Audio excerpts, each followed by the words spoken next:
ஆமென். ஹல்லேலூயா. செப்பனியா தீர்க்கதரிசன புஸ்தகம் 3வது அதிகாரம். செப்பனியா தீர்க்கதரிசன புஸ்தகம் 3வது அதிகாரம் அதனுடைய 16வது வசனத்தை வாசிக்க கேட்கலாம். அந்நாளிலே எருசலேமை பார்த்து பயப்படாதே பயப்படாதே என்றும், சீயோனை பார்த்து கைகளை தளர விடாதே, உன் கைகளை தளர விடாதே என்றும் சொல்லப்படும். கைகளை உயர்த்தி ஹல்லேலூயா.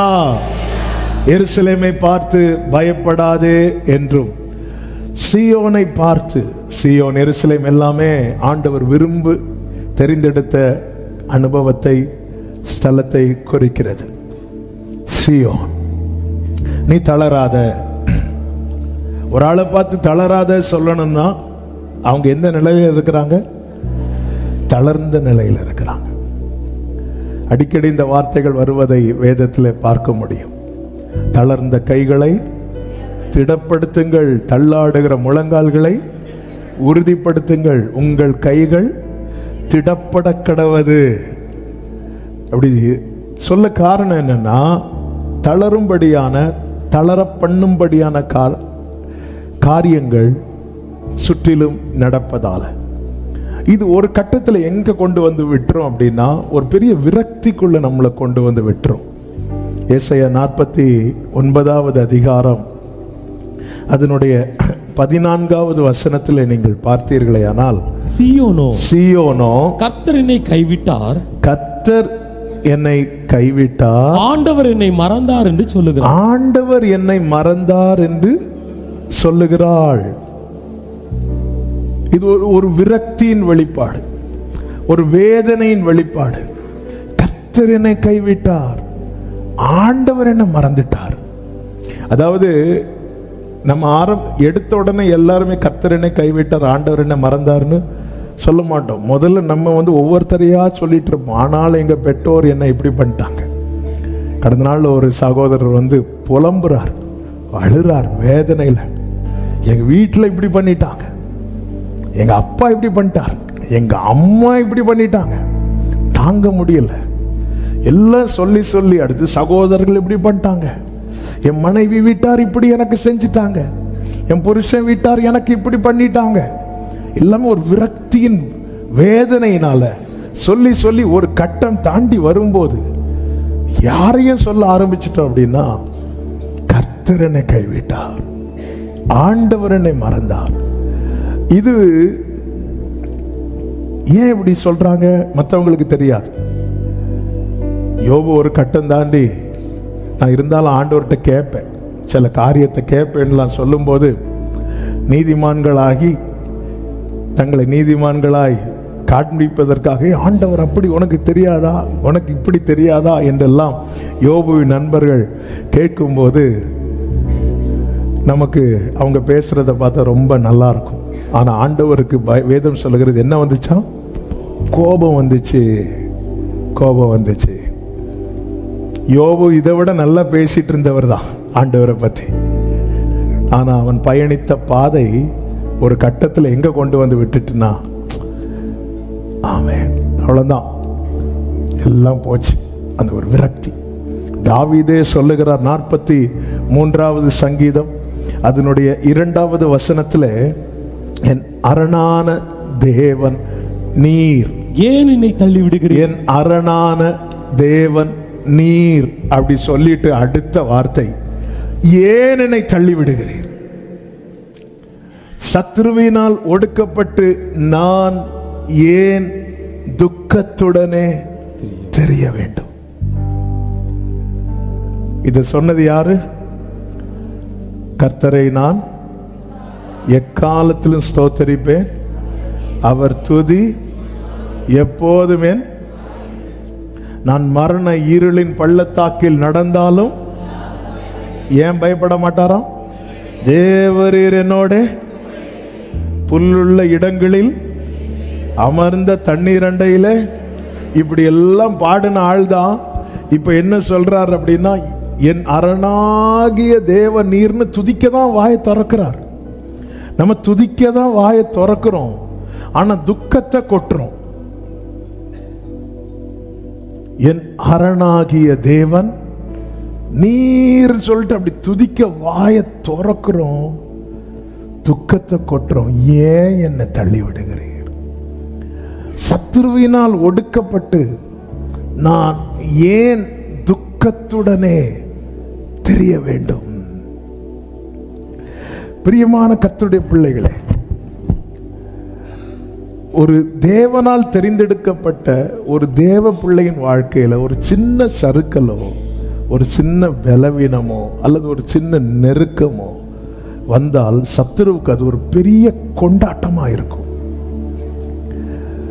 அப்பொழுது சத்துரு சொல்லுகிற வார்த்தைகள், சத்துருவின் நிந்தைகள், இவைகள் தேவ பிள்ளைக்கு இன்னும் வேதனையும் விரக்தியும் கொண்டு வரும். அதனால தான் இப்படிப்பட்ட வார்த்தைகள் எல்லாம் பேசப்படுகிறது.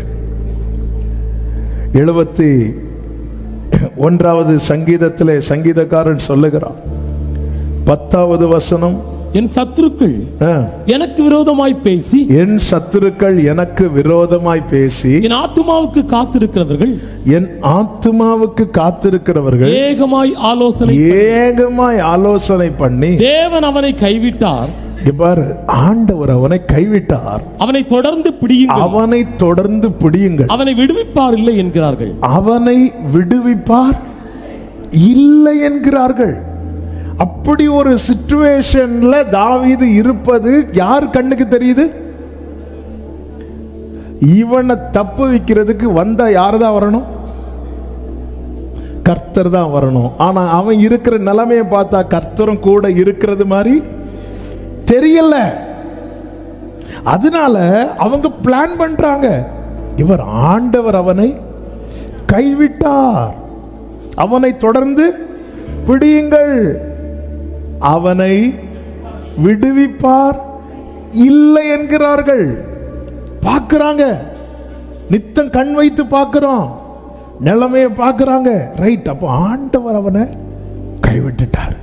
உடனே தாவீது அடுத்த வார்த்தையில சொல்றாரு, தேவனே, தேவனே எனக்கு தூரமாயிராதே, எனக்கு தூரமாயிராதையும், என் தேவனே, என் தேவனே எனக்கு சகாயம் பண்ண, எனக்கு சகாயம் பண்ண தீவிரியும். நீங்க எவ்வளவு ஃபாஸ்டா எனக்கு ஹெல்ப் பண்றீங்களோ அதுதான் சத்துருவின் வாய் என்ன செய்ய போகுது?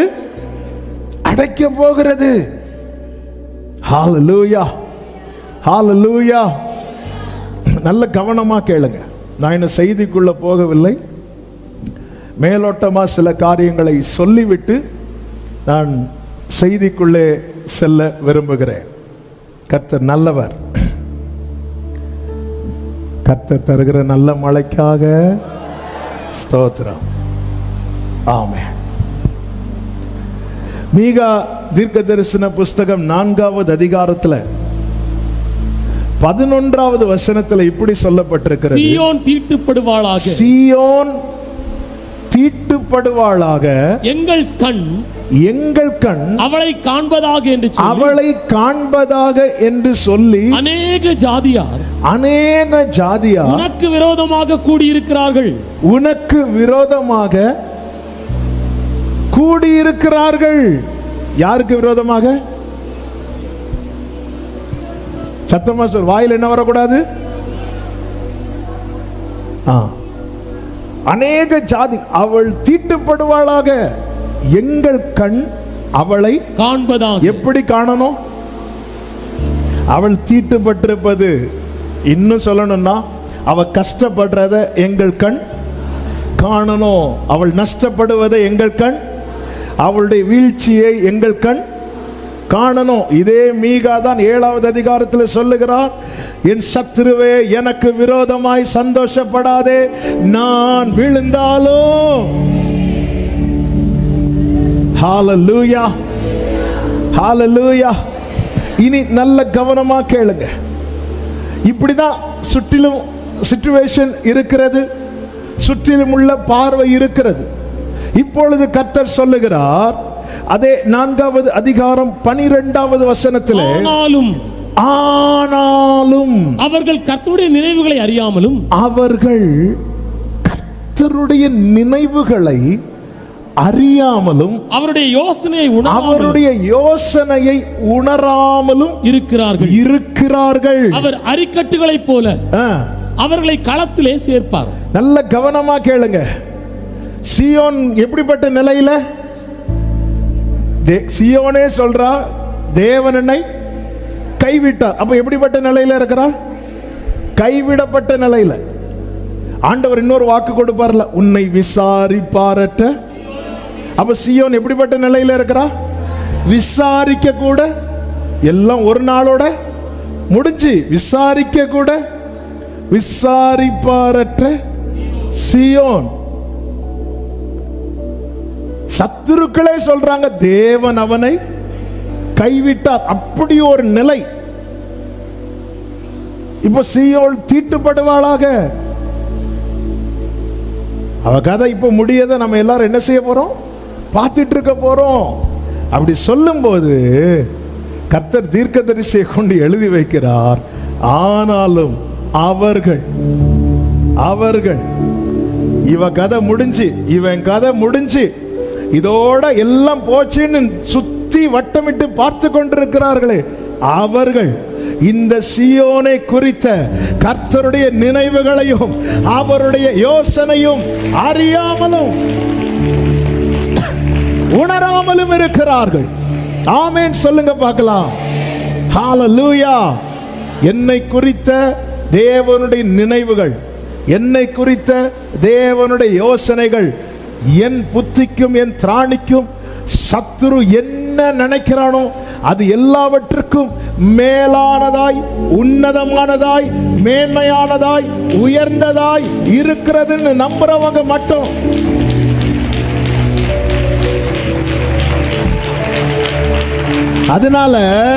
அதனால சீயோன் தீட்டுப்படுவாளாக என்று சீயோனின் நிலையை பார்த்து சத்துருக்கள் சொல்லும் போது, சீயோனை குறித்த தேவன் திட்டம் உடையவர், அதாவது திட்டத்தையும் யோசனையும் உடையவர் சீயோனை பார்த்து சொல்லுகிறார்.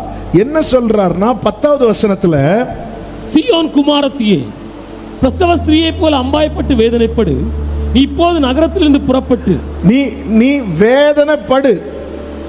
இது வேதனை கொடுக்கக்கூடிய காரியம் தான் நடக்கிறது. அதனால நீ என்ன படு? ஆனா நீ எப்படி வேதனைப்படணுமா?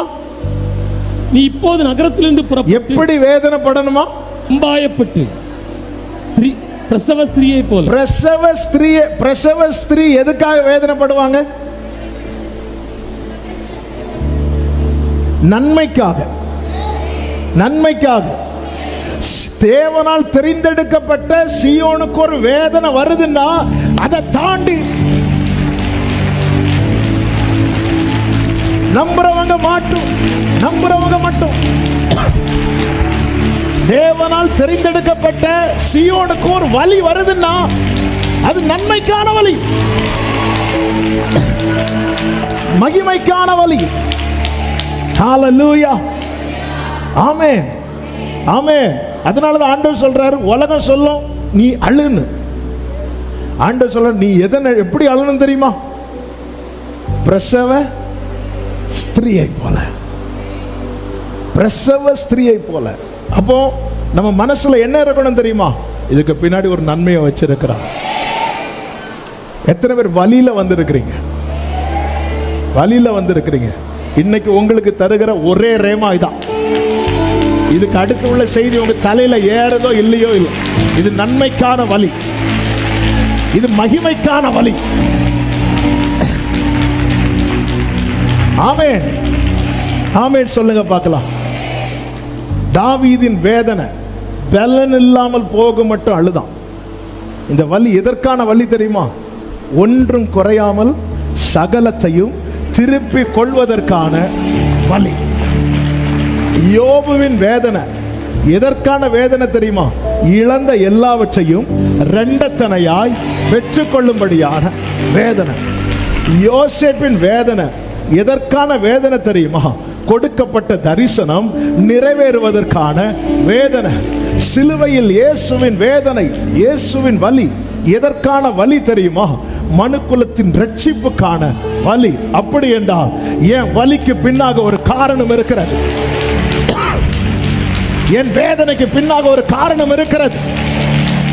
அவர்கள் கர்த்தருடைய நினைவுகளையும் அவருடைய யோசனைகளையும் அறியார்கள். ஆமென் சொல்லுங்க பார்க்கலாம். யோவான் 16வது அதிகாரம் 20வது வசனம். மெய்யாகவே மெய்யாகவே நான் உங்களுக்கு சொல்லுகிறேன், நீங்கள் அழுது புலம்புவீர்கள், உலகமோ சந்தோஷப்படும். நீங்கள் துக்கப்படுவீர்கள், ஆனாலும் உங்கள் எல்லாரும் சொல்லுங்க, ஆனாலும் ஆனாலும் உங்கள் துக்கம் சந்தோஷமாய் நீங்கள் அழுது புலம்புவீர்கள். உலகம் இப்ப எதை பார்த்துட்டு இருக்கு? எப்படா இந்த வீட்டில் ஒரு அழுக கேட்கும்? என்னடா ஃபுல்லா துதியாவே இருக்கு, எப்போ ஒரு புலம்பல் கேட்கும்? உலகம் வெயிட் பண்ணிட்டே இருக்கு. நீங்கள் அழுது புலம்புவீர்கள். இயேசுவை கழுதை மேல ஏற்றி கொண்டு வரும்போது ஜனங்கள் எல்லாம் புகழ்ந்தார்கள். அவ்வளவுதான், உலகம் அப்படி அது தாங்க முடியாம இருக்குது. இயேசுவை சிலுவையில் அடித்து இயேசு சிலுவையில் துடித்து கொண்டிருந்த போது அவங்க முகத்துல எல்லாம் என்ன சிரிப்பு, என்ன சிரிப்பு. மூணே நாள் தான். ஹல்லேலூயா, ஹல்லேலூயா. ஆண்டவர் சொல்ற, மெய்யாகவே மெய்யாகவே நான் உங்களுக்கு சொல்லுகிறேன், நீங்கள் அழுது புலம்புவீர்கள். ஆண்டவர் இந்த சத்தியத்தை சொல்றதுக்கு ஆண்டவர் இத்தனை மெய்ய போட்டீங்க. மெய்யாகவே மெய்யாகவே. ஆண்டவர் இங்க என்ன சொல்ல வர்றாரு தெரியுமா? நீ அழுவேன்னு சொல்ல வரல, நீ எதுக்காக அழுதியோ அந்த துக்கம். ஹல்லேலூயா, ஹல்லேலூயா. ஆமென் சொல்லுங்க பார்க்கலாம். சொல்லிவிட்டு அடுத்து சொல்றாரு 21வது வசனம். ஸ்திரீயானவளுக்கு பிரசவ காலம் வந்திருக்கும் போது அவள் துக்கம் அடைகிறாள். பிள்ளை பெற்ற உடனே ஒரு மனுஷன் உலகத்தில் பிறந்தான் என்கிற இங்கேயும் ஆண்டவர் பிரசவத்தை தான் கொண்டு வரார். ஒரு ரட்சிக்கப்பட்ட தேவ பிள்ளை வாழ்க்கையில தேவன் அனுமதிக்கிற ஒரு வலி இருக்குன்னா அது ஒன்று நன்மைக்கான வலி, வலி இல்லைன்னா மகிமைக்கான வலி. கடந்த வாரத்தில் கொஞ்சம் நான் பலவீனப்பட்டேன். இந்த வார்த்தை தான் ஆண்டவர் வந்து இங்கே ஃப்ரைடே பேசும்படிக்கு ஆண்டவர் ஃப்ரைடே பேசணும்.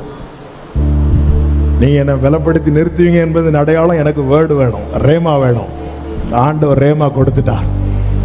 ஆமே, அப்போவே நினச்சிட்டேன் இந்த ஃப்ரைடே எப்படியும் கர்த்தர் பேச வச்சிருவார் அப்படின்னு. ஆண்டவர் தான் செய்தி. தெரிந்தெடுக்கப்பட்ட தேவ பிள்ளை வாழ்க்கையில் தேவன் ஒரு வலி அனுமதிக்கிறார்னா ஒன்று நன்மைக்கான வலி, இல்லைன்னா மகிமைக்கான வலி. அதனாலதான் பவுல் சொல்லுகிறார், இக்காலத்து பாடுகள் இனி வெளிப்பட போகும் மகிமைக்கு. வலி ஜாஸ்தியா இருக்குன்னா நன்மை வெயிட்டா வரப்போகுதுன்னு அர்த்தம்.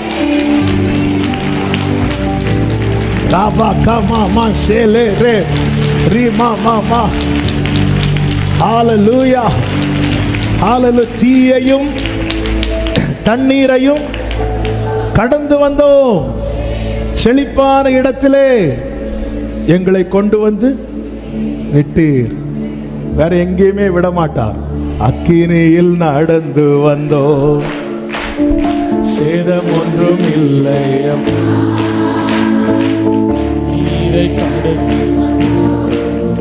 நாங்கள் மூழ்கி போகவில்லை, உங்க கிருபை எங்களை விட்டு தீமை பொழுது விலகல. உங்க கிருபை எங்களை விட்டு தீமை பொழுது. எல்லாரும் நல்ல கையை தட்டி சொல்லுவோம், எங்கள் தேவன் எங்கள் ராஜா, நாங்கள் போற்றிடும் எங்கள் கண்மலை, எங்கள் தேவன் Glory. ராஜா, நாங்கள் போற்றிடும் எங்கள் கண்மலை. ஆமென், ஹல்லேலூயா. 22வது வசனத்தில் கர்த்தர் சொல்லுகிறார், அதுபோல நீங்களும் இப்பொழுது துக்கமடைந்திருக்கிறீர்கள். இப்பொழுது துக்கம் யாரை பார்த்து சொல்றார்? துக்கம் அடைஞ்சிருக்கிறவர்களை பார்த்து யார் சொல்றா? இயேசு. அப்போ துக்கம் அடைஞ்சிருக்கிறத யார் பார்க்கிறா? இயேசு பார்க்கிறார். இயேசு பார்க்கிறார். இப்படி பார்க்கிறார். இப்பொழுது நீங்கள் இப்பொழுது நீங்கள் துக்கம் அடைந்திருக்கிறீர்கள். இப்பொழுது நீங்கள் துக்கம் அடைந்திருக்கிறீர்கள். இதை யார் பார்க்கிறா? இயேசு பார்க்கிறார். என் ஆண்டவருடைய பார்வையினுடைய விசேஷம் என்ன தெரியுமா?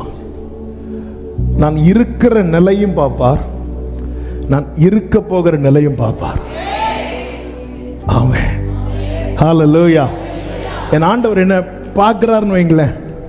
எப்படி பார்ப்பாருன்னா, இப்போ நான் என்ன, என்னுடைய கரண்ட் சிச்சுவேஷன் என்ன, நான் இருக்கிற நிலையும் பார்க்கிறார், நான் இருக்க போகிற நிலையும் பார்க்கிறார். அப்படியே பார்க்கிறார், ஒவ்வொரு முகத்தையா பார்க்கிறார். இப்படி பார்த்துட்டு சொல்றார், நீ துக்கமாவே இருக்க, அப்படி இல்லை, இப்பொழுது. அதனாலதான் ஒரு தேவ பிள்ளை ஒரு வேதனையில் இருக்கும்போது, என்னங்க அழுதுட்டு இருக்கீங்கன்னு சொன்னா, இப்போ அழுதுட்டு இருக்கிறேன். இங்க ஆண்டவர் பாருங்க, இப்பொழுது துக்கமடைந்து இருக்கிறீர்கள். அடுத்து சொல்றார், நான் மறுபடியும் உங்களை பார்ப்பேன், அப்பொழுது உங்கள் இருதயம் சந்தோஷப்படும். உங்கள் சந்தோஷத்தை ஒருவனும், ஹல்லேலூயா, உங்கள் சந்தோஷத்தை ஒருவனும் உங்களிடத்திலிருந்து எடுத்து போட மாட்டான். அதன் அர்த்தம் என்ன?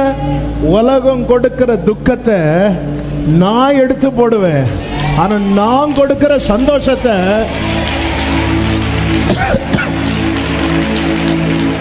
ஆமென் சொல்லுங்க பார்க்கலாம். ஏங்க நீங்க இவ்வளவு கஷ்டப்படுறீங்க அப்படி யாராவது கேட்டா என்ன சொல்லணும்? இப்ப கஷ்டப்படுறேன். ஆமென். நீங்க மறுபடியும் என்ன பார்க்க வாங்க. ஹல்லேலூயா, ஹல்லேலூயா. என்ன, நான் மறுபடியும் உங்களை பார்ப்பேன், அப்பொழுது உங்கள் இருதயம் சந்தோஷப்படும். இந்த வார்த்தையை நான் வாசிக்கும் போது நான் ஆண்டவர்கிட்ட சொன்னதுதான், நீங்க பார்த்தாதான் நான் சந்தோஷப்படுவேன். ஹல்லேலூயா. ஆமாம், அவருடைய ஒரு பார்வை, அவருடைய பார்வையில் நம்ம இப்ப இருக்கிற நிலையும் பார்க்கிறார், நம்ம இருக்க போகிற நிலையும் பார்க்கிறார். ஹல்லேலூயா. சில காரியத்தை நினைச்சு நீங்க அழுதுட்டு இருக்கும் போது வந்து சொல்லுவாங்க, இன்னும் அழுகையை நிறுத்தலையா? அப்படி கேட்டா சொல்லுங்க, இப்போ அழுதுட்டு இருக்கிறேன். ஆமென். இந்த துக்கத்தை யார் எடுத்து போடுவா? கர்த்தர் எடுத்து போடுவார். கைகளை உயர்த்தி சொல்லுங்க, கைகளை உயர்த்தி சொல்லுங்க, இப்பொழுது நான் துக்கமா இருக்கிறேன், இப்பொழுது நான் வேதனையில் இருக்கிறேன், இப்பொழுது நான் அழுதுட்டு இருக்கிறேன், என் இயேசு இதை மாற்றுவார். ஆமென் சொல்லுங்க பார்க்கலாம். நேரம் வேகமாய் பறக்கிறது. சீயோன், தேவன் நம்மை விரும்பி தெரிந்தெடுத்திருக்கிறார். நம்முடைய வாழ்க்கையில் தேவன் அனுமதிக்கிற வலியை அல்லது வேதனையை பார்த்து சத்துரு நிறைய சொல்றான். விசாரிப்பாரற்றவள், தேவன் அவனை கைவிட்டார், சீயோன் தீட்டுப்படுவாளாக. அவன் வாழ்க்கை எப்படி போகுதுன்னு நம்முடைய கண்கள் பார்க்கட்டும், அவன் முடிவை பார்க்கட்டும், அவன் அழிவை பார்க்கட்டும், அவன் அழிவை பார்க்கட்டும். ஆண்டவர் ஆண்டவர்னு போனானே, ஏசு ஏசுன்னு சொல்லிட்டு ஓடினாலே, பார்க்கலாம் எங்க போய் முடியுதுன்னு. ஆண்டவர் சொல்லுகிறார், ஆனால் அவங்களுக்கு என் நினைவு தெரியாது, என்னுடைய யோசனை அவங்களுக்கு புரியாது. சீயோனே, நீ தெரிந்து கொள், உன் வாழ்க்கையில் ஒரு வேதனை வருதுன்னா அது பிரசவ ஸ்திரியை போல, இதுக்கு பின்னாக உனக்கு ஒரு நன்மையை கர்த்தர் வைத்திருக்கிறார். நாம் அறிந்து கொள்ள வேண்டிய 3 முக்கியமான சத்தியத்தை நான் இந்த நாளிலே, கடந்த நாளில் ஆவியானவர் பேசி பலப்படுத்தினதை சொல்லி நான் செபிக்க விரும்புகிறேன். முதலாவது, நல்ல தெரிந்த வசனங்கள் தான், ஆனால் இதை நாம் மனதிலே ஆழமாக எழுத வேண்டும். டைரியில் எழுதுறீங்க, ரொம்ப சந்தோஷம். நீங்கள் எந்த அளவுக்கு டைரியில் எழுதுறீங்களோ அதை விட பல முறை மனதில் ஆழமாக எழுதினால் நம்முடைய வாழ்க்கையில் அந்த நம்பிக்கை அற்று போகாதபடிக்கு காக்கப்படும். 1 132வது சங்கீதம் 13வது வசனம். கர்த்தர் சீயோனை தெரிந்து கொண்டு அது தமக்கு வாசஸ்தலமாகும்படி விரும்பினார். கர்த்தர் சீயோனை தெரிந்து கொண்டு அது தமக்கு வாசஸ்தலமாகும்படி விரும்பினார். 78வது சங்கீதம் 68வது வசனம். யூதா கோத்திரத்தையும் தமக்கு பிரியமான சீயோன் பர்வதத்தையும் தெரிந்து கொண்டார். Mount Zion which he loved. என்ன முதல்ல மனசுல எழுதி வச்சிருக்கணும்னா, தேவன் என்ன எப்படியோ தெரிந்தெடுக்கவில்லை, எதுக்கோ தெரிந்தெடுக்கவில்லை, ஏனோ தெரிந்தெடுக்கவில்லை, என்னை ரொம்ப விரும்பிதான் என்னை தேவன் தெரிந்தெடுத்திருக்கிறார். ஆமென். இத மனசுல நீங்க ஆழமா எழுதணும். தேவன் என்னை, இப்போ வலது கையை உயர்த்தி இந்த வார்த்தைய சத்தமா சொல்ல போறோம். நான் கம்பல் பண்ணல, விரும்புறவங்க சொன்னா போதும். அப்படியே கைகளை, தேவன் என்னை மிகவும் விரும்பி தெரிந்தெடுத்திருக்கிறார். ஹல்லேலூயா. மிகவும் விரும்பி. எங்க விரும்பி வாங்கின ஒரு பொருளை நம்ம ஈஸியா வெளியே தூக்கி போட மாட்டோம். நம் பொருள் அல்ல, நம் கிரயத்துக்கு கொள்ளப்பட்டவர்கள். அப்ப நம்முடைய வாழ்க்கையில ஒவ்வொன்றையும் தேவன் பார்த்து பார்த்து தான் செய்வார். நம்ம பிள்ளைங்களுக்கு நம்ம கிட்ட காசு இருக்குன்னு சொல்லி எல்லாத்தையும் வாங்கி கொடுக்க மாட்டோம். ஒரு பிரெட் பாக்கெட் வாங்கணும்னா கூட டேட்டு பார்த்து தான் வாங்கணும். எந்த ஒரு பிஸ்கட் பாக்கெட் வாங்கணும்னா டேட்டு பார்க்குறோம், பார்த்து தான் வாங்கி கொடுக்குறோம். பார்த்ததும் வாங்கி கொடுக்க மாட்டேங்கிறோம். நம்ம எல்லாமே பார்த்து பார்த்து தான் செய்கிறோம். நம்முடைய ஆண்டவரும் அப்படிதான். நம்முடைய வாழ்க்கையில் எதை செய்ய வேண்டும், என்ன செய்ய வேண்டும், எப்படி செய்ய வேண்டும், எதை அனுமதிக்க வேண்டும், இது எல்லாமே அவர் திட்டம் பண்ணி, அவர் தீர்மானித்து, அவர் பார்த்து செய்கிறார். நல்ல கவனிங்க. அவர் நம்மை வணைவார், ஆனால் நமக்கு வளைந்து தர மாட்டார். வளைஞ்சு தந்து நம்மளை தூக்கினார். பயங்கரமான குழியில் இருந்தேன் தாவீது சொல்லுகிறார். கர்த்தருக்காக நான் பொறுமையோடு காத்திருந்தேன், அவர் என்னிடமாய் சாய்ந்து. அப்ப நான் எங்க இருந்தேன்? பயங்கரமான குழியில் இருந்தேன். அவர் என்னிடமாய் சாய்ந்து. ஆழமான கிடங்கிலிருந்து புலம்பல் 3 எடுக்க வேண்டாம். நான் கூப்பிட்டேன், அவர் என்னை அணுகி. நாம் அவருடைய பிள்ளைகள் அற்ற நிலையிலே காணாமல் போன ஆடுகளைப் போல வழி தப்பி கத்தினோம், கதறினோம். அப்பொழுது அவர் இறங்கி நம்மிடமாய் நம்ம இருக்கிற நிலையில வந்துட்டார். பயங்கரமான குழியிலிருந்து, சேற்றிலிருந்து ஒருவன் தூக்கணும்னு அந்த சேற்றுக்குள்ள கையை போடணும். ரெடி ஆயிட்டார் ஆண்டவர், ரெடி ஆயிட்டார். அதனாலதான் உங்களை ஜெனிப்பித்த கன்மலை என்று பைபிள்ல சொல்லப்பட்டிருக்கிறது. ஜெனிப்பித்த கன்மலை. கர்த்தருக்கு மகிமை உண்டாவதாக. ரெடி ஆயிட்டார். தூக்கி எடுத்து பிள்ளையாக்கிட்டார். பிள்ளையாக்குனதுக்கு அப்புறம் அந்த இளைய குமாரனை பார்த்தீங்களா, பன்றிகள் மேய்க்கிற இடத்துல போய் இருக்கிறான். தகப்பன் அங்க இருக்கல. தகப்பன் அங்க இருக்கல.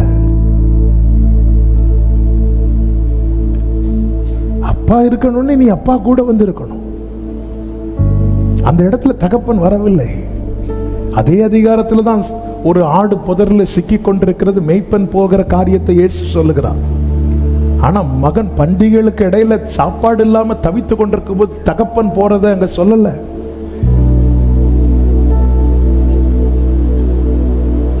அவர் ஒரு திட்டம் வைத்திருக்கிறார். நம்ம பிரச்சனை என்னன்னா, நம்ம திட்டத்துக்குள்ள அவரை கொண்டு வர பார்க்கிறோம். அது சாத்தியமாகாது. தேவன் ஒரு திட்டம் வைத்து இஸ்ரவேலரை நடத்தி கொண்டிருக்கிறார். ஏன்? இவர்கள் என்னுடைய ஜனங்கள், என் ஜனமாய் இருக்கும்படிக்கு, நீங்கள் என்னுடையவர்களாய் இருக்கும்படிக்கு. தேவன் ஒரு ஆளை என்னுடையவன் சொல்லிட்டார்னாலே புரிஞ்சுக்கோங்க, அவங்க மேல இருக்கிற தேவ திட்டம் என்பது சத்துருவுக்கு தெரியல, நமக்கும் தான் தெரியல. அதனால தான் ஆண்டவர் சொல்றார், உனக்கு வலிக்குது, நீ கத்துற, ஆனா நீ நம்பிக்கை இழந்தவன போல கத்தாத. ஆமென். இந்த வலியை நீ எப்படி நினைக்கணும் தெரியுமா? இது நன்மைக்கான வலி, இது மகிமைக்கான வலி.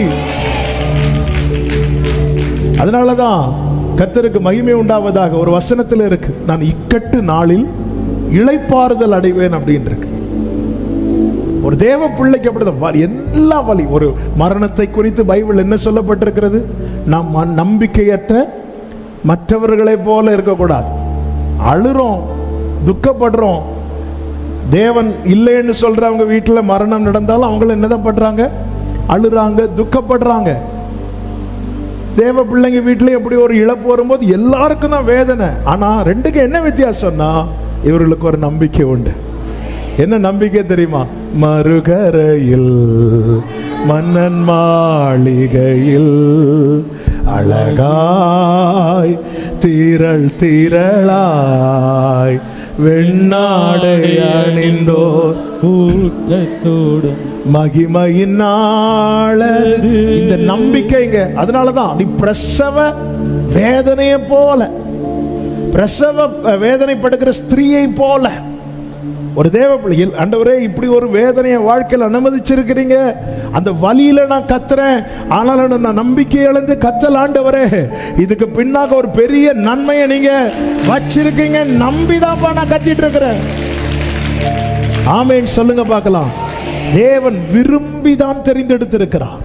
எனவே தேவன் அவருடைய திட்டத்துக்குள்ள நம்மை கொண்டு வருவதற்காக தேவன் என்ன செய்கிறார் என்றால், சில காரியங்களுக்கு நமக்கு எஸ் சொல்லாம இருக்கிறார். இது தேவ பிள்ளை நல்லா புரிஞ்சுக்கணும்.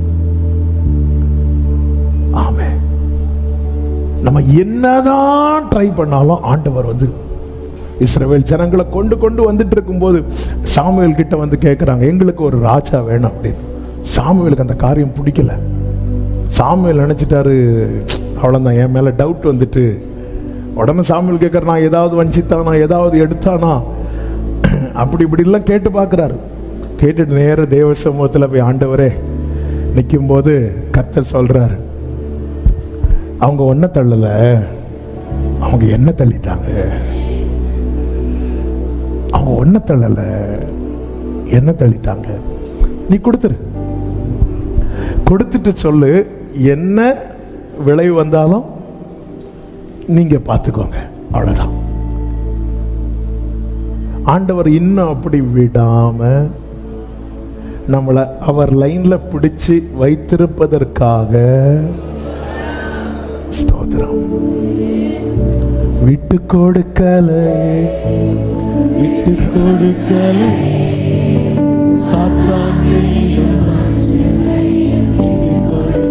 யோனா சமூகத்தை விட்டு விலகி ஓடணும் என்பதற்காக தர்ஷீசை நோக்கி பயணித்தான். பர்பஸா சமூகத்தை விட்டு விலகினான். ஆதாமும் ஏவாளும் பர்பஸா சமூகத்தை விட்டு விலகல, அவங்க விழுந்துட்டாங்க, விலகினாங்க. ஆனா யோனா அப்படி இல்லை. பர்பஸா விலகினதுக்கு அப்புறமும் அவனை எங்க கொக்கி போடணுமோ கொக்கி போடுறார். ஆனா ஒண்ணு புரிஞ்சுக்கோங்க, நம்ம நேரா போயிட்டு இருக்கும் போது நாம நமக்குன்னு ஒரு ட்ராக்ல போயிட்டு திருப்பி வருவோம் தெரியுமா? அந்த ப்ராசஸ் ரொம்ப பெயின்ஃபுல்லா இருக்கும், வலி கூடுனதா இருக்கும். அது சகிச்சுதான் ஆகணும். ஏன்னா அவ்வளோ பெரிய திட்டம் வைத்து, அவ்வளோ பெரிய நேசத்தை நம்ம மேல வைத்து ஆண்டவர் என்ன சொல்லுகிறார்? நீ என் பார்வைக்கு அருமையானபடியால் கனம் பெற்றாய், நானும் உன்னை சிநேகித்தேன், ஆதலால் உனக்கு பதிலாக நான் என்ன கொடுப்பேன்? மனுஷங்களை கொடுப்பேன், மிருக ஜீவன்களை கொடுப்பேன், நான் உன்னை விட மாட்டேன். எத்தனை பேரவே வேணாலும் நான் விடுவேன் உனக்காக. ஏங்க என்ன வார்த்தைங்க இது! எத்தனை வார்த்தை! எத்தனையோ பேர் இன்னும் ஆண்டவரை அறியாமல், இயேசுவை குறித்த ஒரு விசை கூட கேள்விப்படாமல் எத்தனை பேர் மாண்டு கொண்டிருக்கிறார்கள். அந்த கூட்டத்தில் என்னை உங்களை விடாம கர்த்தர் பிடித்து வைத்திருக்கிறார்னா,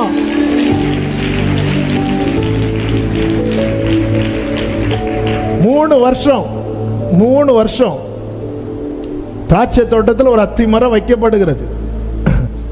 எஜமான் வாராரு, அவர் எதிர்பார்த்தது இல்லை. வெட்டி போடு அப்படின்னு சொல்லும்போது தோட்டக்காரன், கண்காணிப்பாளர், பராமரிக்கிறவர் சொல்றார், இந்த ஒரு வருஷம் இருக்கட்டும், நான் அதை சுற்றி கொத்தி எரு போடுவேன். ஒரு வாட்டி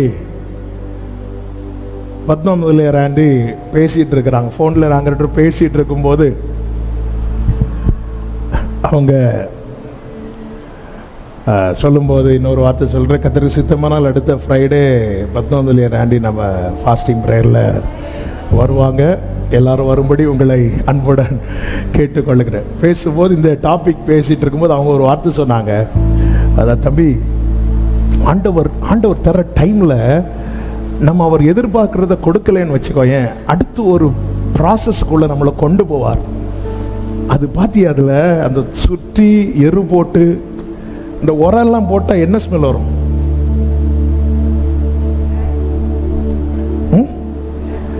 சில நாற்றமான பகுதிக்குள்ள நம்மளை அனுமதிப்பார். எதுக்கு தெரியுமா? கனி கொடுக்க. அந்த 3 இயர்ஸ்ல இது கொடுத்திருந்தா இப்படி ஒரு கொத்து வந்திருக்காது. நான் சொல்றது எத்தனை பேருக்கு விளங்குது? அந்த 3 வருஷத்துல இது கொடுத்திருந்துச்சுன்னா இப்படி ஒரு சுத்தி இருந்து பார்த்தாரு, வேற வழியே இல்லை, மண்வெட்டி எடுத்து 4 பேரை அனுப்பு. இவங்க என்ன திடீர்னு வாழ்க்கையில கொத்ததுக்கு வந்திருக்கிறாங்க, இன்ஜினியர் அனுப்பி விட்டு இருக்கிறாரு. நம்ம நினைப்போம், ஆண்டவரே யாரோ ஏவி விட்டாங்க. ஏவி விடல, உட்கார அதுல ஒழுங்காணி கனி கொடுத்திருந்தா. ஹல்லேலூயா, ஆமென் சொல்லுங்க பார்க்கலாம். ஹல்லேலூயா, நல்ல கவனமா கேளுங்க. ஹல்லேலூயா, விரும்பி தெரிந்தெடுத்திருக்கிறார், நம்ம விருப்பப்படி விட மாட்டா. ஆமென். சில பார்க்குறாங்க, மழைக்கு முன் நல்லா போயிட்டு இருந்துச்சு, மழை வந்ததோ விரும்பி தெரிந்தெடுத்திருக்கிறதுனால, எழுதி வச்சுக்கோங்க, என்னை அவர் விரும்பி தெரிந்தெடுத்ததினால் என் விருப்பப்படி விடவில்லை.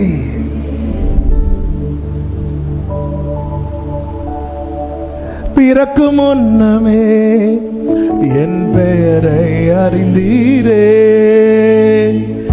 அவயம் அனைத்துமே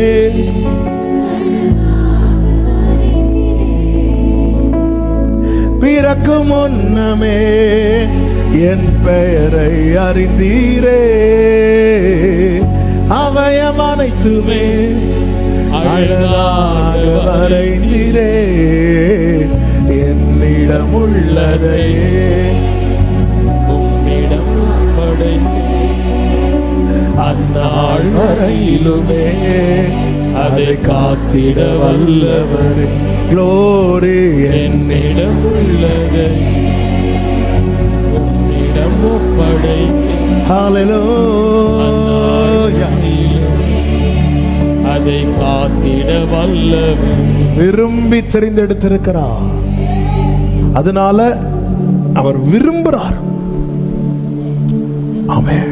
விருப்பத்தை வைக்கும் போதே என் பிள்ளைக்கு நான் என்னென்ன செய்யணும், எப்படி எப்படி கொண்டு வரணும், எப்படி எப்படி அழகு பார்க்கணும், அவர் மனசுல வச்சுட்டு அதற்கேற்றார் போல நடத்துகிறார். நம்ம வேற ஒன்று வச்சுட்டு நடந்து பார்க்குறோம், செட் ஆக மாட்டேங்குது. இன்னொரு ட்ராக்ல கொண்டு போய் அவரை இழுத்து பார்க்குறோம், வரவே மாட்டார். காரணம், அவர் பார்ப்பார். இப்போ நான் ஒரு திட்டத்தை வச்சுட்டு, ஆண்டவரை எனக்கு இது நிறைவேற்றி தாங்கன்னு கேட்குறேன். ஆண்டவர் உடனே என்ன செய்வார் தெரியுமா? அவர் வைத்த திட்டத்தையும் நான் வச்ச திட்டத்தையும் பார்ப்பார். பார்க்கும்போது கண்டிப்பா இதுதான் டாப்பாக இருக்கும். ஹல்லேலூயா, அதுதான் நமக்கு அது தெரியாததுனால நம்ம பிடிச்ச முயலுக்கு தான் அப்படின்னு சொல்லிட்டு இருக்கிறோம். கண்டிப்பா அதனால தான் ஆண்டவர் சொல்றார், தி பெஸ்ட். ஆமென். பாருங்க, சாலமோன்ட்ட கேட்கிறார், நீ விரும்புகிறத என்கிட்ட கேள். அப்படி கேட்கும்போது, ஆண்டவரே ஞானத்தை கொடுங்க அப்படின்னு கேட்கிறார். ஆண்டவர் கேட்டதையும் கொடுத்தார், கேளாததையும் கொடுத்தார். அப்போ என்ன இவனுக்கு கொடுக்கணும்னு ஆல்ரெடி ஆண்டவர் என்ன பண்ணிட்டார்? செட் பண்ணிட்டார். நம்முடைய ஜெபத்துல சில காரியங்கள் என்ன ஆகும் அப்படின்னா, அவருடைய சித்தத்துக்கு ஒத்திருக்கும். உடனே அந்த காரியங்கள் எல்லாம் நமக்கு என்ன ஆகும்? நடக்கும். நடந்தது நாம என்ன நினைப்போம் தெரியுமா? அப்போ என் ஜெபத்தை கேட்டுட்டா. உடனே நம்ம இன்னும் நிறைய கூட வைப்போம். அதுக்கு ஜெபத்துக்கு பதில் வராது. ஏங்க நீங்க சொல்லுங்க, நம்முடைய வாழ்க்கையில கேட்டு வாங்கினது ஜாஸ்தியா, கேட்காம கிடைச்சது நிறையவா? அதன் அர்த்தம் நம்ம கேட்டது ஒண்ணுமே சரியில்லைன்னு அர்த்தம். யோவான்ல என்ன சொல்லப்பட்டிருக்கு? நிருபம் எழுதும் போது சித்தத்தின்படி 1 யோவான் 5வது அதிகாரம் எடுத்தீங்களா? 5:14. நாம் எதை கேட்டாலும் அவர் நமக்கு செவி கொடுக்கிறார் என்று நாம் அறிந்திருந்தோமானால், 14 இருந்து, நாம் எதையாகிலும் அவருடைய சித்தத்தின்படி கேட்டால் அவர் நமக்கு செவி கொடுக்கிறார் என்பதே அவரை பற்றி நாம் கொண்டிருக்கிற தைரியம். கவனிச்சீங்களா? சித்தத்தின்படி கேட்ட கர்த்தர் என்ன செய்வாரா?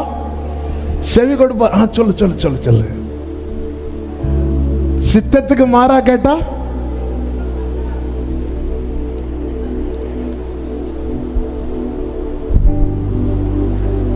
அப்படியே தூதன்ற கண்ணுகள் ஆமீன் போட்டானா? போட்டான். ஆண்டவரே, ஏன்னா நமக்கு, அதாவது நாம் ஒரு பிளான் வச்சிருக்கிறேன் என் லைஃபுக்கு, அவர் ஒரு பிளான் வச்சிருக்கிறார். அவர் பார்ப்பார், நான் வச்ச பிளானை விட இவன் போட்ட பிளான் பெஸ்டா இருக்கா இல்லை, எப்படி இருக்கும். நான் கீழே இருந்துல பிளான் வரைகிறேன், அவர் மேல இருந்துல பிளான் வரைகிறாரு. ஹல்லேலூயா.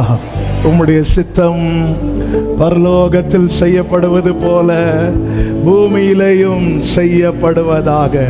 நான் என்னுடைய இன்றைய சூழலை வைத்து நான் திட்டமிடுகிறேன். அவர் என்னுடைய வாழ்க்கையின் கடைசியும் பார்த்துவிட்டுதான் திட்டத்தை அவர் எழுதி வைத்திருக்கிறார். எனவே புரிந்து கொள்ளுங்கள், தேவன் நம்மை விரும்பி தெரிந்தெடுத்திருக்கிறார். அவருடைய விருப்பத்துக்காக நான் தெரிந்தெடுக்கப்பட்டவன். எல்லாரும் வலது கரத்தை உயர்த்தி சொல்லுங்க, அவர் விருப்பத்திற்காக நான் தெரிந்தெடுக்கப்பட்டவன். 2வது, சீயோனே நீ கேள். சங்கீதம் 102:13. தேவரீர் எழுந்தருளி சீயோனுக்கு இறங்குவீர், அதற்கு தயை செய்யும் காலமும் அதற்காக குறித்த நேரம். தேவனால் தெரிந்தெடுக்கப்பட்ட ஒவ்வொருவருக்கும் தேவன் எதை எப்படி செய்ய வேண்டும் என நேரத்தையும் காலத்தையும் குறித்து வைத்திருக்கிறார். ஹல்லேலூயா. எனவேதான் தேவ பிள்ளைக்கு தெரிய வேண்டும், வாக்குத்தத்தத்தை தேவன் தந்திருக்கிறார் என்றால் அது நாம் நினைத்த நாளில் அல்ல அவர் செய்கிறது, அவர் குறித்த நாளிலே அவர் செய்து முடிப்பார். ஹல்லேலூயா. ஆமென். மரியாள் இயேசுவினிடத்திலே வந்து திராட்சரசம் இல்லை என்று சொல்லும் போது இயேசு மரியாளை பார்த்து சொன்ன பதில் என்ன தெரியுமா? என் வேளை இன்னும் வரவில்லை, என் வேளை இன்னும் வரவில்லை. 40 நாள் இயேசு கிறிஸ்து ஜெபித்து முடித்து மிகவும் பசி உண்டான போது பிசாசானவன் கொஞ்சம் ஸ்பீடா வரான். அதாவது நமக்கு கிடைக்க வேண்டிய டைமுக்கும் நமக்கும் இடையில ஒரு கேப் இருக்குல்ல, அதுல பிசாசு வந்து நிற்பான். நீ தேவனுடைய குமாரனே ஆனால் டவுட்டு கொண்டு வருவான். இந்த கேள்வி கொண்டு வரதே பிசாசு. அதனாலதான் இந்த கொஸ்டின் மார்க்லாம் எப்படி இருக்கு? பாம்பு மாதிரியே இருக்கு. அப்பாலே போ சாத்தானேன்னு விடணும். நம்ம காத்திருப்போம். பிசாசு துரத்தப்பட்ட பிறகு வேதம் சொல்லுகிறது, தூதர்கள் வந்து அவருக்கு பணிவிடை செய்தார்கள். அந்த டைம் வரும், அந்த டைமுக்கு இடையில வந்து நிற்பான். வந்து நின்றுட்டு, நீர் தேவனுடைய குமாரனால் இந்த கல்லை நான் எதுக்கு கல் அப்பமாக்கணும்? என் அப்பா அப்பத்தை வந்து ப்ரிப்பேர் பண்ணிட்டு இருக்கும்போது, கொஞ்சம் எப்படிங்க வீட்டில் வந்து அம்மா வந்து அப்பத்தை ரெடி பண்ணிட்டு இருக்கும்போது வெளியே இருக்கிற பிள்ளை கல் எடுத்து வச்சு இனி அப்பமாக்கு, எப்படி இருக்கும்? உள்ள இருந்து இந்த தோசை சுடுற கரண்டியை தூக்கி எரிய மாட்டாங்க. அவருக்கு தெரியும் என் அப்பா ப்ரிப்பேர் பண்ணிட்டு இருக்கிறா. ப்ரிப்பேர் பண்ணிட்டு இருக்கும்போது இடையில வந்துட்டு, அதான் உங்களுக்கு அது தெரியும்ல, இது தெரியும், நீ தேவனுடைய குமாரனே ஆனால் இந்த கல்லை அப்பமாகும்படிக்கு கட்டளையிடும். ஆண்டவர் என்ன சொல்ற? மனுஷன் அப்பத்தினால் மாத்திரமல்ல தேவனுடைய வாயிலிருந்து பிறக்கிற ஒவ்வொரு வார்த்தையினால். எனக்கு வார்த்தை வந்திருக்கிறது, வார்த்தை வந்திருக்குதுன்னா நான் பிழைப்பேன். ஆமென். நமக்கான காலத்தை குறித்திருக்கிறார். இன்னொரு காரியத்தை சொல்லி நான் செபிக்க விரும்புகிறேன். 3 சங்கீதம் 102:15. கர்த்தர் சீயோனை கட்டி தமது மகிமையில் வெளிப்படுவார். தமது மகிமையில் வெளிப்படுவார். இந்த வார்த்தையை நல்லா கவனிக்கணும். சீயோனை கட்டி அப்படின்னா அவர் என்ன பண்றாரு? என்ன பண்ணிட்டு இருக்கிறார்? அவர் கட்டிட்டு இருக்கிறார். எத்தனை பேருக்கு சொல்ல முடியும் கர்த்தர் என் வாழ்க்கையை கட்டிட்டு இருக்கிறார்? Building under construction. Hallelujah. Amen. சில வீடு வேலை பார்த்துருக்கீங்களா? பாதி தான் முடிஞ்சிருக்கும். என்னங்க அங்க கம்பி அது இதுதான் இருக்கு, வேலை நடந்துட்டு இருக்கு. என்ன ஒண்ணு செட் ஆகலையா? வேலை நடந்துட்டு இருக்கு. அவர் சீயோனை கட்டி தமது மகிமையிலே வெளிப்படுவார். கர்த்தர் ஒவ்வொன்றை செய்து முடிக்கும் போது கர்த்தர் எதற்காக சீயோனை கட்டுகிறார்? சீயோனை எதற்காக தெரிந்தெடுத்தார்?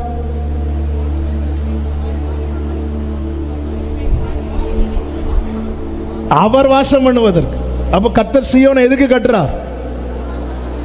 அவருக்குன்னு கட்டுறார். கர்த்தர் சீயோனை தெரிந்தெடுத்தது எதற்காக? அவர் வாசம் பண்ணுவதற்கு. கர்த்தர் சீயோனை எதற்கு கட்டி எழுப்புறார்? அவர் வாசம் பண்ண கட்டி எழுப்புகிறார். இதற்காக கர்த்தர் என்ன குறித்திருக்கிறார்? டைமை குறித்திருக்கிறார். இதற்காக கர்த்தர் என்ன குறித்திருக்கிறார்? நாளை குறித்திருக்கிறார். எத்தனை பேர் நம்புறீங்க என் வாழ்க்கையை கர்த்தர் கட்டி எழுப்பி கொண்டிருக்கிறார்? ஹல்லேலூயா. கர்த்தர் சீயோனை கட்டி முடிக்கும் போது சீயோனிலிருந்து என்ன வெளிப்படும் தெரியுமா? ஏசாயா 2:3 சொல்லப்பட்டிருக்கிறது, சீயோனிலிருந்து வேதமும் எருசலேமிலிருந்து கர்த்தருடைய வசனமும் வெளிப்படும். தேவனால் ஒருவன் கட்டி எழுப்பப்படுகிறான் என்றால் அவனிடத்திலிருந்து அவருடைய வசனம், அவருடைய வார்த்தை வெளிப்படும். ஹல்லேலூயா. பேதுருவின் படகுல இயேசுவின் கால் பட்டது, அவ்வளவுதான். கர்த்தர் சீயோனை கட்டி தமது மகிமையில் வெளிப்படுகிறவர். பேதுருவின் படகு அவர் கண்ட்ரோல்ல போச்சு. அதிலிருந்து வெளிப்பட்டது ஃபுல்லாவே என்ன அப்படின்னா கர்த்தருடைய வார்த்தை. ஜனங்கள் எல்லாம் சுத்தி இருந்து அதை கேட்கிறாங்க. அத்தனை பேரும் கேட்கிறாங்க. அந்த படகு எப்படிப்பட்ட படகு? பெருமையான படகு, தோல்வியை கண்ட படகு. இரவு முழுவதும் பிரயாசப்பட்டு ஒண்ணுமே கிடைக்கல. அந்த படகு இப்பொழுது யார் கண்ட்ரோல்ல போகுது அப்படின்னா இயேசுவின் கண்ட்ரோல்ல. எப்படி போகுது? இயேசுவின் பார்வை அதன் மேல படுகிறது. இயேசு பேதுருவை கேட்டுக்கொண்டு உட்கார்ந்தார் என்று லூக்கா 5:2-3 நாம் அதை பார்க்கிறோம். கர்த்தருக்கு மாத்திரம் மகிமை உண்டாவதாக. அந்த படகிலே உட்கார்ந்து ஜனங்களுக்கு போதகம் பண்ணினார். 4வது வசனம், அவர் போதகம் பண்ணி முடித்த பின்பு. ஹல்லேலூயா. இப்பொழுது அந்த சீமோன் போட்ல இருந்து என்ன வருது தெரியுமா? வசனம். வசனம். சீயோனிலிருந்து வேதம் வெளிப்படும். பிரியமான கர்த்தருடைய பிள்ளைகளே, நம்முடைய வாழ்க்கை வசனம் தங்குகிற வாழ்க்கையா இருக்கிறதா? நம்முடைய வாழ்க்கையில வசனம் தங்குதா? நம்முடைய கூடாரத்தில் வசனம் தங்குதா? இல்ல சத்துரு வந்து பொறுக்கி கொண்டு போகிறானா? சில விதைகள் வழி அருகே விதைக்கப்பட்டதா, உடனே பறவை வந்து என்ன ஆயிட்டான்? கொத்திட்டு போகுது. இன்னைக்கு எவ்வளவு கேட்டாலும் எனக்குள்ள வசனம் நிக்க மாட்டேங்குது. ஏன் நிக்க மாட்டேங்குது? நாம் தேவனால் கட்டி எழுப்பப்படுகிறோமா? கட்டி எழுப்பப்படுகிறோமா? சீயோனிலிருந்து வசனம் வெளிப்படும். என் வாழ்க்கை, என்னுடைய செயல்கள், என்னுடைய பார்வை, என்னுடைய வார்த்தை, என்னுடைய கிரியை அவங்க பார்க்கணும். இது வசனம் இல்ல, இது வசனம் இல்ல. மோசே கையில 2 கற்பலகை நிறைய என்ன எழுதிட்டு வராரு? வசனம் எழுதிட்டு வராரு. ஆனா அது யார் பேசின வார்த்தை? இதுல யார் பேசின வார்த்தை இருக்கிறது? ஆனா கர்த்தர் மோசையோடு பேசினார் என்பதை மோசே எப்படி அறிந்து கொண்டான்? ஜனங்கள் எப்படி அறிந்து கொண்டார்கள்? கற்பலையில் இருக்கிற வார்த்தையை பார்த்தா மோசையின் முகம் பிரகாசித்ததை பார்த்தா. நமக்குள்ள வசனம் இருக்கிறது என்பதை நம்ம டைரியை பார்த்தல்ல, நம்முடைய வாழ்க்கையை பார்த்து ஜனங்கள் அறிந்து கொள்ள வேண்டும். ஆமென் சொல்லுங்க பார்க்கலாம். சீயோனில் இருந்து வேதம் வெளிப்படும். ஆண்டவர் என்னை கட்டி எழுப்புங்க ஆண்டவரே. ஆமென். என்னப்பா இன்னும் ஒன்றும் நடக்கல? சிலர் அநேகருக்கு ஊழியத்துக்குன்னு வந்துட்டீங்க, இன்னும் ஒன்றும் வாய்க்கல. சொல்லுங்க, கர்த்தர் கட்டி கொண்டிருக்கிறார், கர்த்தர் கட்டி எழுப்பி கொண்டிருக்கிறார். ஆமென் சொல்லுங்க பார்க்கலாம். 134வது சங்கீதம் அதனுடைய 3வது வசனத்திலே சொல்லப்பட்டிருக்கிறது, வானத்தையும் பூமியையும் உண்டாக்கின கர்த்தர் சீயோனில் இருந்து உன்னை ஆசீர்வதிப்பாராக. சீயோனில் இருந்து என்ன வரும்? சத்தமா சொல்லுங்க, சத்தமா சொல்லுங்க. யாருங்க சீயோன்? யார் இப்ப சொன்ன? அப்படி நான் தான். கர்த்தர் உங்களை ஆசீர்வதிப்பார். நாம எல்லாம் சொல்லக்கூடாது, அப்படி சொல்லணும். ஹல்லேலூயா. ஏன்னா ஒவ்வொருத்தரையும் தனித்தனியாய் பெயர் சொல்லி அழைத்திருக்கிறார். சீயோனிலிருந்து என்ன வருதா? அவர் கட்டி அவர் உள்ள உட்கார்ந்துட்டார்னா உள்ள இருந்து என்ன வரும்? சத்தமா சொல்லுங்க, ஆசீர்வாதம். இப்ப பேதுரு படகுல ஆண்டவர் ஏறி உட்கார்ந்துட்டார். உட்கார்ந்ததும் படகு எங்க போகுது? ஆழத்துல போகுது. சீயோனிலிருந்து வேதம் வெளிப்பட்டாச்சு. அடுத்து என்னது? இப்போ ஆழத்துல போய் படகு நிறைய மீன்கள் வந்துட்டு, அதாவது சீயோனிலிருந்து ஆசீர்வதிக்கிறார்.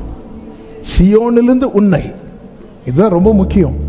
நான் எந்த அளவுக்கு ஆசீர்வதிக்கப்படுகிறேன் என்பது அல்ல, நான் உண்மையிலே தேவனால் கட்டி எழுப்பப்படுகிறேன் என்பதின் அடையாளம் நான் எந்த அளவு ஆசீர்வதிக்கப்படுறேன் அல்ல, நான் எந்த அளவுக்கு ஆசீர்வாதமா இருக்கிறேன்.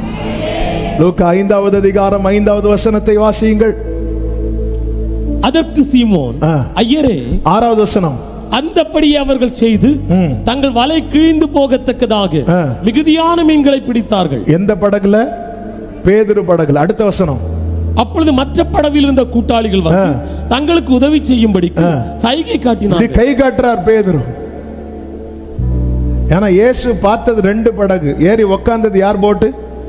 பேதுரு படகு. பேதுரு படகு நிரம்பினதும் பேதுரு என்ன சொல்லியிருக்கணும்? ஆண்டவரே போதும் ஆண்டவரே, மீதி மீன்களை கடலிலே விட்டு விடுங்கள் ஆண்டவரே. இல்ல, பேதுரு கை காட்டுறார், கை காட்டுறார். மற்ற படகுல இருந்தவங்க வந்து 2 படகுகளும் அமிழத்தக்கதாக கர்த்தர் சீயோனில் இருந்து உன்னை, என் வாழ்க்கை தேவனால் கட்டி எழுப்பப்பட்டிருக்கிறது என்பதன் அடையாளம் என்ன தெரியுமா?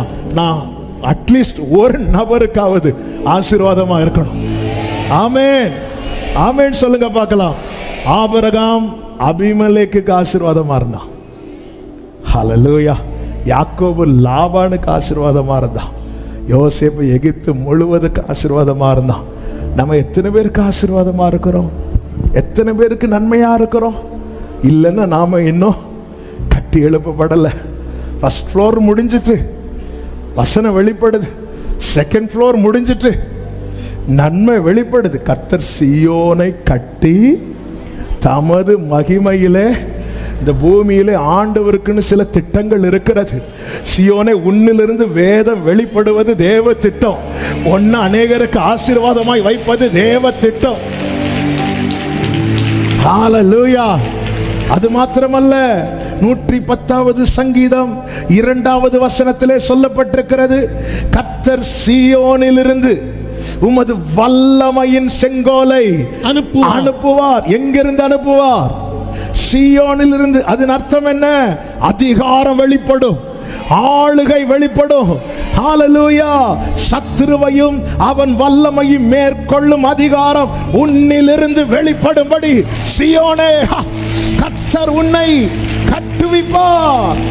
சிங்கத்தின் மேலும் விரியன் பாம்பின் மேலும் நீ நடந்து பால சிங்கத்தையும் வலு சர்ப்பத்தையும் மிதித்து பாடுவாய். ஹல்லேலூயா. கர்த்தர் கட்டி எழுப்புகிறார். இப்பொழுது சீயோனிலிருந்து வசனம் வெளிப்படுகிறது, நன்மை வெளிப்படுகிறது. சீக்கிரமாய் சீயோனிலிருந்து ஆளுகை வெளிப்படும், அதிகாரம் வெளிப்படும். கட்டி எழுப்புறா. ஆமென், ஆமென். எத்தனை பேர் நம்புறீங்க? ஹல்லேலூயா. பைபிள் இருக்குல்லங்க, விசுவாசிகளால் நடக்கும் அடையாளங்கள் ஆவன. கர்த்தர் கட்டி எழுப்பும் போது நடக்கும், நடக்கும். ஆமென் சொல்லுங்க பார்க்கலாம். 40வது வயசுல பார்வோனுக்கு பயந்து மோசே ஓடினான். அப்படிதான் பைபிள்ல ரெக்கார்ட் ஆயிருக்கு. இந்த விஷயம் பார்வோனுக்கும் தெரிஞ்சிருக்கும், கண்டிப்பா நம்மளை கொன்றுவான். பயந்து என்ன பண்ணிட்டாரு? மோசே ஓடிட்டார். இப்ப எல்லாருடைய மைண்ட்ல என்ன இருக்கு? மோசே என்ன பண்ணிட்டாரு? பயந்து ஓடிட்டார், பயந்து ஓடிட்டார். இப்படிதான் எத்தனை வருஷமா இருக்கு? 40 வருஷமா இருக்கு. எல்லாருடைய மைண்ட் செட் எப்படி இருக்கு? மோசே பயந்து ஓடிட்டார். ஆனா ஆண்டவருடைய திட்டம் வேற. அவனை தனியா கொண்டு வந்து அவனை மறைத்து வைத்து அவனை உருவாக்குறார், அவனை கட்டி எழுப்புகிறார். எதற்காக? அவருடைய அதிகாரம் அவனிலிருந்து வெளிப்பட. ஹalleluya. இப்பொழுது உருவாக்கப்பட்ட கட்டி எழுப்பப்பட்ட மோசே மீண்டும் எகிப்துக்குள்ளே வருகிறார். எகிப்துக்குள்ளே வந்து நிற்கும் போதுதான் தெரிகிறது, அவனிலிருந்து அவருடைய அதிகாரம் வெளிப்பட்ட போது சர்ப்பங்கள் எல்லாம் காணாமல் போயின, சமுத்திரங்கள் எல்லாம் பிளந்து போயின, சூரியன் இருளானது. ஹalleluya. கர்த்தர் சீயோனை கட்டி, சீயோனை கட்டி. இன்னைக்கு எந்தெந்த காரியத்தை பார்த்து நீங்கள் பயப்பட்டு தளர்ந்து இருக்கிறீர்களோ அவைகளை மேற்கொள்ளுகிற அதிகாரம் உங்களிலிருந்து வெளிப்படும்படிக்கு ஆமென் சொல்றவங்க நல்ல கைகளை தட்டி. எகிப்தின் மொத்த மந்திரவாதிகளும் மோசே கூட நின்று பார்த்தார்கள். 1, 2, 3 சரண்டர் ஆயிட்டாங்க. ஏன்னா அவங்க மோசையை மட்டும்தான் பார்த்தாங்க. மோசே கோலை நீட்டுறதை மட்டும்தான் பார்த்தாங்க. 3வது அட்டம்ப்ட்ல மோசே கோலை நீட்டும் போது அந்த கைக்கு இடையில இன்னொரு விரல் இருக்கிறத பார்த்தாங்க. அவங்க சொல்றாங்க, இது ஆரோனுடைய விரல் இல்ல, இது மோசேனுடைய விரல் அல்ல. சீயோனில் இருந்து ஆமென் ஹalleluya. அதே போல பேதுருவின் வாழ்க்கையில கர்த்தர் இருந்து வசனத்தை வெளிப்படுத்துறது மட்டுமல்ல, நன்மையை வெளிப்படுத்துறது மாத்திரமல்ல, பேதுருவின் இடத்துல சொன்னார், இதோ பரலோகத்தின் திறவுகோலை நான் உன் கையில கொடுக்கிறேன். பூலோகத்தில் நீ கட்டுகிறது எதுவோ அது பரலோகத்திலே கட்டப்படும், பூலோகத்தில் நீ கட்டவிழ்ப்பது எதுவோ. ஆமென் ஆமென். யோவேல் 3:16 சொல்லப்பட்டிருக்கிறது, கர்த்தர் சீயோனிலிருந்து கர்ச்சித்து எருசலேமிலிருந்து சத்தமிடுவார். சீயோனே, ஒவ்வொருவரும் தேவனால் தெரிந்து கொள்ளப்பட்ட ஆலயம், அவர் கட்டி எழுப்பட்டும். நம்முடைய திட்டம், நம்முடைய சித்தம் எல்லாம் இடிக்கப்படுவதாக. சொல்லுங்க, இடிக்கப்படுவதாக. சத்தமா சொல்லுங்க, இடிக்கப்படுவதாக. ஒரு இடத்தை வாங்கி புதிய பில்டிங் கட்டுறதுக்காக இடத்தை வாங்கும் போது அங்க பழைய பில்டிங் இருந்தா அதை இடிச்சுதான் ஆகணும். எது பழைய பில்டிங்? நம்ம திட்டம் தான். எது பாபேல்? நாம கட்டினதுதான். அதனால இடத்தை வாங்கி வச்சுட்டு இடிக்க விடாதபடிக்கு நாம திறப்புல நிக்கிறோம். நாம கட்டின பாபேல் இடிஞ்சிடக்கூடாது. நாம என்ன பண்றோம்? திறப்புல நின்று போராடிட்டு ஆண்டவனும் டயர்டாகி, சரி இருக்கு நம்ம வேற லேண்ட. ஆண்டவரே, உம் சித்தம் போ என்ன. பிரியமானவர்களே, தேவ திட்டம் பெரியது. ஆமென். நீங்க யாரா இருக்கலாம், உங்களிலிருந்து அவர், அதாவது கர்த்தர் கட்டிட்டாருன்னா அவர் மகிமையில் அவர் அங்கே இருக்கிறார். அதுதான் பைபிள் சொல்லுகிறது. உதிக்கிற உன் ஒளியினிடத்தில் ராஜாக்கள் நடந்து வருவார்கள். அவர் அங்கே இருக்கிறார். அவர் இருக்கிற இடத்திலிருந்து வசனம் வெளிப்படும். அவர் இருக்கிற இடத்திலிருந்து நன்மை வெளிப்படும். அவர் இருக்கிற இடத்திலிருந்து அதிகாரங்கள் வெளிப்படும். ஆமென் சொல்லுங்க பார்க்கலாம்.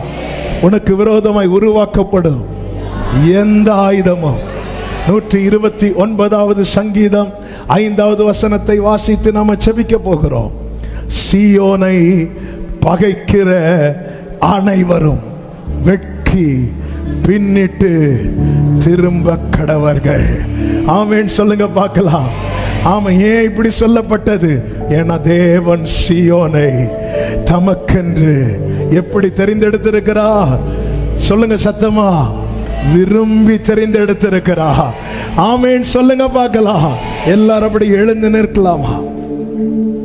ஹalleluya ஹalleluya. D major re mama la rama C minor D minor.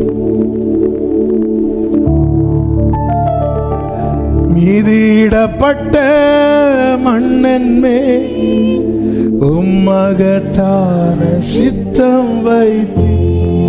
புடமிடப்பட்ட பாடுங்க.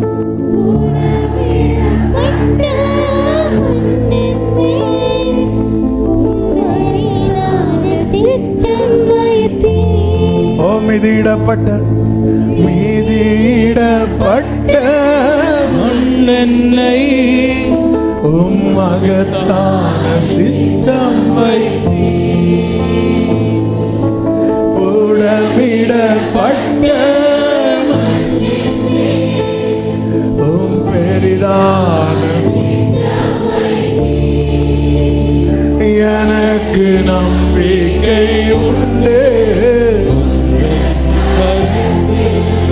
என்னை நீர் உருவாக்குவீர். என்னை உருவாக்குவீங்கப்பா. எனக்கு நம்பிக்கை உண்டு. உந்தன் கரத்தில் என்னை நீர் உருவாக்குவீர். இந்த பாடலை அர்ப்பணிப்போடு பாடி நம்ம ஜெபித்து முடிக்க போகிறோம். அதற்கு முன்பதாக வலது கரத்தை உயர்த்தி இடது கரத்தை இருதயத்தில் வைத்து ஒரு 2 நிமிஷம் கர்த்தர் சீயோனை கட்டி, இது தெரியாம நம்ம கர்த்தர் என்னை கைவிட்டார், ஆண்டவர் என்னை மறந்தார், இல்ல இல்ல. ஆண்டவர் சொல்ற, நான் எப்படி மறப்பேன்? கர்த்தர் என்னை கைவிட்டார், ஆண்டவர் மறந்தார்னு சொல்லும் போது கர்த்தர் தீர்க்கதரிசியை கொண்டு பேசுறார். ஸ்திரீ ஆனவள் தன் கற்பத்தின் பிள்ளைக்கு இறங்காமல் தன் பாலகனை மறப்பாளோ? அவர்கள் மறந்தாலும் நான் உன்னை மறப்பது இல்லை. இதோ என் உள்ளங்கைகளில் உன்னை வரைந்திருக்கிறேன். உன் மதில்கள் எப்போதும் என் முன் இருக்கிறது. உன் குமாரர் தீவிரித்து வருவார்கள். உன்னை நிர்மூலமாக்கினவர்களும் உன்னை பாழாக்கினவர்களும் உன்னை விட்டு புறப்பட்டு போவார்கள்.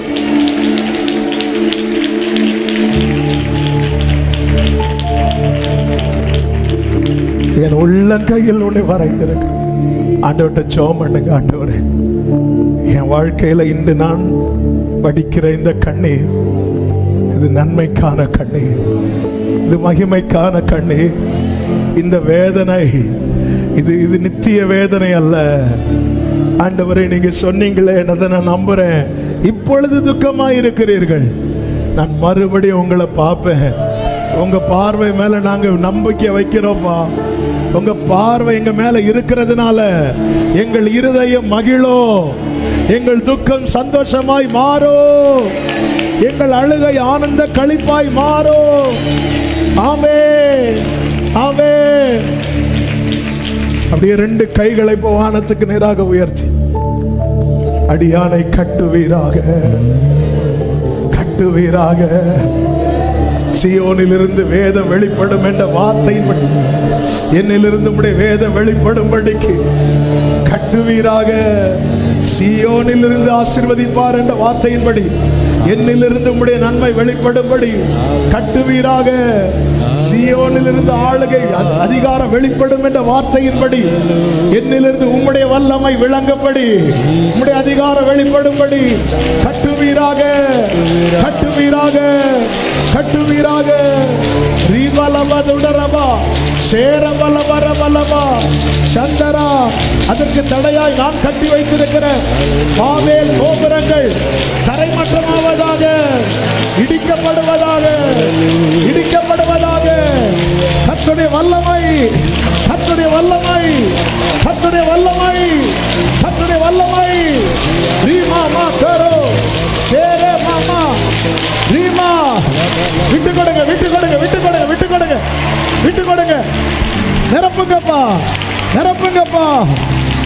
ஓ சலா பக்கரபா ரீமா மக்கரோ ரீபலபதுடரபா. வல்லமை, வல்லமை, வல்லமை, வல்லமை. ரே மாமா தோரோ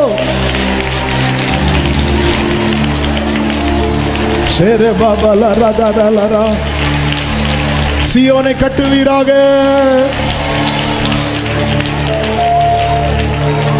நீங்க கட்டி எழுப்புங்க ஆண்டவரே. ஆமென். ஹல்லேலூயா, ஹல்லேலூயா. சொல்லுங்க, எனக்கு நம்பிக்கை உண்டு, உந்தன் கரத்தில் என்னை நீர் உருவாக்குவீர். எனக்கு நம்பிக்கை உண்டு, உந்தன் கரத்தில் என்னை நீர் உருவாக்குவீர். குயவனே, குயவனே, குயவனே, குயவனே, என் இயேசுவே, மண்ணான என்னை உருவாக்குவே, உம் கரத்தால் என்னை உருவாக்குவே.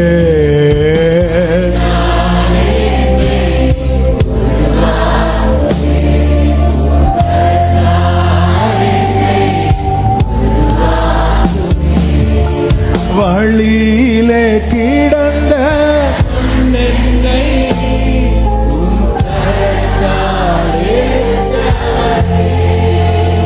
பலமுறை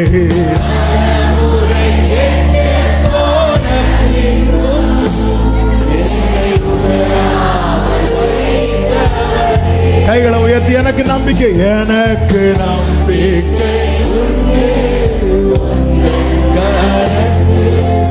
என்னை நீர் உருவாக்குவீர். எனக்கு நம்பிக்கை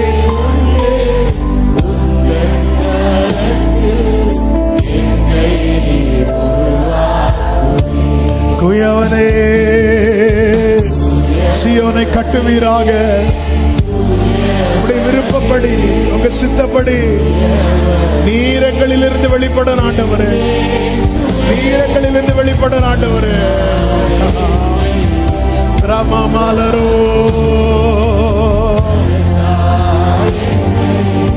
உருவாக்குவே, உருவாக்குவே,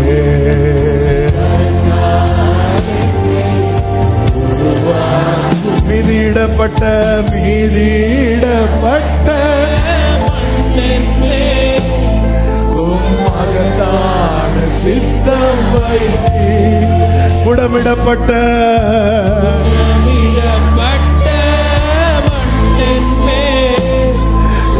பெரிதான ஒரு விஷயம் கூட சொல்லுங்க, மிதியிடப்பட்ட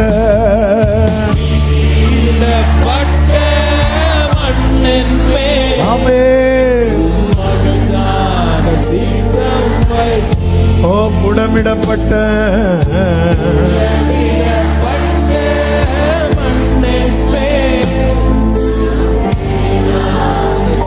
நம்பிக்கையோட ரெண்டு கைகளை உயர்த்தி கண்களை ஏறெடுத்து, எனக்கு நம்பிக்கை என்னை நீர் உருவாக்குவீர். எனக்கு நம்பிக்கை உண்டு, உந்தன் கரத்தில் என்னை நீர் உருவாக்குவீர். குயவனே, குயவனே,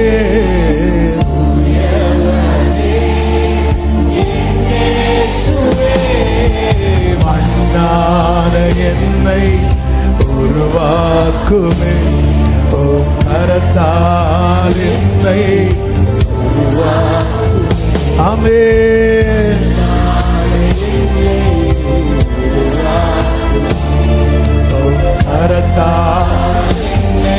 கைகளை செய்து ஹalleluya பாடுவோம் எல்லாரும் சேர்ந்து. ஹalleluya,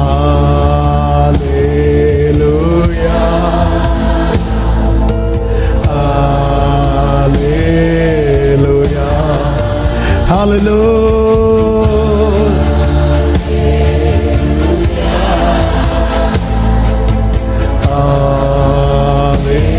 நல்ல கரங்களை தட்டி தேவனுக்கு மகிமை. ஹalleluya, ஹalleluya.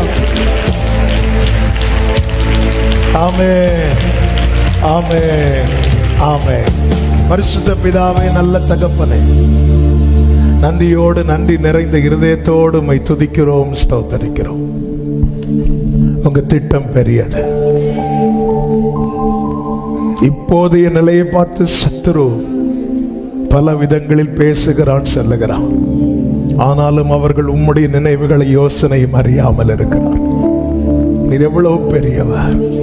நீர் எங்களை சும்மா தெரிந்தெடுக்கவில்லை, நேசித்து விரும்பி தெரிந்தெடுத்திருக்கிறீங்க. Thank you, Holy Spirit. எங்க வேதனையின் விரக்தியில ஆண்டவர் எங்களை கைவிட்டார், மறந்தார் என்று சொல்லிவிட்டோம். எங்களை மன்னியும். ஒரு தாய் மறந்தாலும் நான் மறப்பதில்லை. இஸ்ரவேலே, நீ என்னால் மறக்கப்படுவது இல்லை. என் உள்ளம் கையில் உன்னை வரைந்திருக்கிறேன். ஆண்டவரே, உங்க அன்புக்கு முன்பாக எங்களை தாழ்த்துகிறோம். உங்க இஷ்டப்படி எங்களை கட்டுங்க. எங்களிலிருந்து நீங்க வெளிப்படணும், எங்களுக்குள்ள நீங்க இருக்கணும்.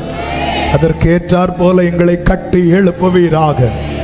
நீர் மகிமைப்படுவீராக. ஒவ்வொருவரை ஆசீர்வதியும். தேவ சமாதானம், கிருபை, பாதுகாவல், தேவாசீர்வாதங்கள் இவர்களை தங்கியிருப்பதாக, கிருபை உண்டாவதாக என்று செபித்து வாழ்த்துகிறேன். நாமத்துக்கு மகிமை, இயேசு கிறிஸ்துவின் நாமத்தில் பிதாவே, ஆமென். என் ஆத்துமாவே கர்த்தரை ஸ்தோத்திரி, உள்ளுளமே அவருடைய பரிசுநாமத்தை ஸ்தோத்திரி. என் ஆத்துமாவே கர்த்தரை ஸ்தோத்திரி, கர்த்தர் செய்த சகல உபகாரங்களை மறவாதே. ஆமென். நம்முடைய கர்த்தராகிய இயேசு கிறிஸ்துவின் கிருபையும், பிதாவாகிய தேவனுடைய அன்பும், பரிசுத்த ஆவியானவருடைய ஐக்கியமும், சிநேகமும், பாதுகாவலும் நம் அனைவரோடும், எல்லா பரிசுத்தவான்களோடு கூட கர்த்தருடைய வருகை மட்டும் தங்கியிருப்பதாக. ஆமென். ஹல்லேலூயா. God bless you. கர்த்தர் உங்களை ஆசீர்வதிப்பார்.